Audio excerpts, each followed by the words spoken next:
ناظرین، آپ دیکھ رہے ہیں ہمارا چینل علم کی بہار اور میں ہوں آپ کا ہوسٹ علی۔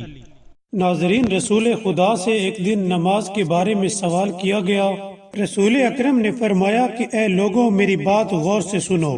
بے شک نماز انبیاء کا راستہ ہے۔ نماز گزار کو فرشتے دوست رکھتے ہیں۔ نماز پڑھنے سے رزق میں اضافہ ہوتا ہے۔ نماز پڑھنے سے انسان کی زندگی میں سکون اور اطمینان آتا ہے۔ نماز دعا کی قبولیت کا راستہ ہے۔ بے شک نماز موت کے وقت انسان کی شفاعت کرے گی۔ نماز قبر میں انسان کی مددگار ہوگی۔ نماز منکر اور نکیر کا جواب ہے۔ نماز معاشر میں انسان کے لیے سر کا تاج ہوگی۔ نماز پڑھنے سے انسان کے چہرے پر نور آتا ہے۔ نماز جہنم سے بچانے کا ذریعہ ہے۔ نماز پڑھنے والے شخص کو پل صراط سے گزرتے وقت کوئی تکلیف نہیں ہوگی۔ بے شک نماز جنت کی چابی ہے اور نماز کے ذریعے بندہ بلند درجات تک پہنچ جاتا ہے۔ اور رسول اکرم نے فرمایا کہ بے شک نماز مومن کی معراج ہے۔